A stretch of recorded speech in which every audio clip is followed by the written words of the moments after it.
اصحاب کاف کون ہیں؟ آپ چلیں مولانا یہ سوال آپ کر رہے ہیں لمبے چوڑے، اس لیے میں ذرا بیٹا آپ کو ایک حوالہ دوں گا، میں بتا دیتا ہوں. آپ اگر تکلیف کریں نا تو مولانا ابوالکلام آزاد رحمۃ اللہ علیہ کی تفسیر ترجمان القرآن میں بھی ہے یہ، مگر الگ بھی چھپ گیا، اصحاب الکہف والرقیم، یہ کتاب الگ چھپی ہے جس میں اصحاب الکہف کے بارے میں انہوں نے ڈیٹیل سے بحث کی ہے، ذوالقرنین پر کی ہے، یاجوج ماجوج پر کی ہے. یہ بچی اگر آپ لے لیں نا کتاب تو یہ سارے مسئلے حل ہو جائیں گے. بڑی ریسرچ کے ساتھ اور تحقیق کے ساتھ انہوں نے لکھا، اس موضوع کا انہوں نے حق ادا کر دیا، ورنہ ہم پچھلی کتابیں پڑھتے ہیں لوگوں کو کوئی پتہ نہیں چلتا تھا کہ وہ کون ہے، اصحاب الکہف کب ہوئے ہیں. انہوں نے عقدہ حل کیا، ذوالقرنین کا بھی اور یاجوج ماجوج کا. یہ اصحاب الکہف والرقیم الگ مل جائے پھر بھی، ورنہ دوسری جلد جو ہے مولانا ابوالکلام آزاد رحمۃ اللہ علیہ کی ترجمان القرآن تفسیر کی، اس میں بھی سورہ کہف کے تحت انہوں نے سینکڑوں صفحوں پر اس کو لکھا، نقشے بنائے. بہت عمدہ بات ہے یہ بات اصل میں کہ بیٹا یہ عیسائی تھے، حضرت عیسیٰ علیہ السلام کی امت کے لوگ تھے، نوجوان تھے، مگر بعد میں کفر پھیل گیا. جو دقیانوس جس کو کہتے ہیں نا، ہم کہتے ہیں یہ دقیانوسی بات ہے. دقیانوس ظالم کیسر تھا، یہ روم کا بادشاہ، بڑا کافر بت پرست.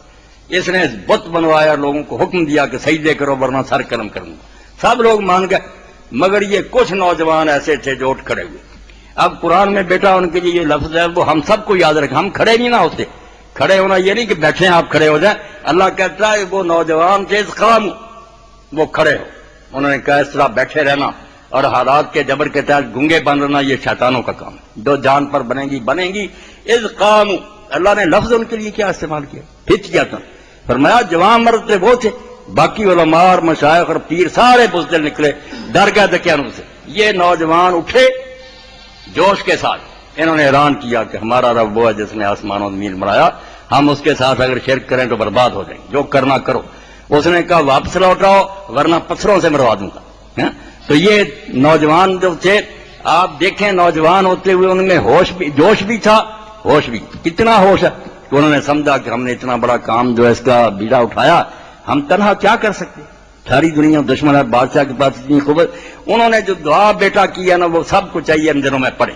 ربنا آتنا فی الدنیا حسنۃ وہیئ لنا ربنا آتنا من لدنک رحمۃ وہیئ لنا من امرنا رشدا. اے اللہ اب اپنے خزانہ غیب سے ہم پر خاص مہربانی فرمانا اور ہمارے کام میں ہماری رہنمائی کرنا اور ہمیں ثابت قدم رکھنا. یہ دعا کی انہوں نے، موہد تھے کہ ہم بیچارے کچھ نہیں کر سکتے، اللہ مدد کرے گا. اور اللہ نے پھر کیسی مدد کی، جب انہوں نے کہا دین نہیں چھوڑنا، وطن چھوڑنا پڑے، گھر چھوڑنا پڑے، چھوڑ دیں. بیچارے غار میں جا کر لیٹ گئے. اللہ تعالیٰ نے کتنا فضل فرمایا کہ غار میں ایک طرف سے ہوا آتی تھی، دوسری عمدہ فضا. پہلے سے اللہ کہتا میں نے تو زمین آسمان جب بنایا اس وقت غار بنا لی تھی کہ ان درویشوں نے آنا. ایسی غار کے اندر سے کھلی تھی، ہوا آتی تھی، روشنی آتی تھی، مگر دھوپ نہیں آتی تھی. اور دروازے پر کتا پہرے دار کے طور پر بیٹھ گیا. وہ کلبوں باسطن، ایسی حفاظت کی کہ کوئی صدر بھی اپنی نہیں کر سکتا. اتنی سیکورٹی کے باوجود ان پر بم برستے ہیں، وہاں کوئی نہیں آیا. جو غار کے پاس گیا ڈر کر بھاگ جاتے تھے. ماحول ایسا پیدا کری اور جب تک اللہ نے چاہ تھپکی دے کر سنایا. اور ساتھ ہی اللہ تعالیٰ ان کے پہلو بھی بدل ڈالا کہ ایک ہی جگہ لیٹے رہے گل جائے گا. خود کہتا اللہ ہم ان کے پہلو بدل دیتے تھے دائیں بائیں. جب وہ جاگے اس وقت ماحول ہی بدل چکا تھا. اللہ نے اتنی مدد کی کہ پہلے کافر بادشاہ تھا، اب بادشاہ ان کے دین پر آ گیا تھا، عیسائی ہو گیا. اور ڈھونڈتے پھرتے تھے لوگ کہ وہ بڑی یار جن کا سرکاری کاغذوں میں نام لکھا وہ گم ہو گئے. کہاں؟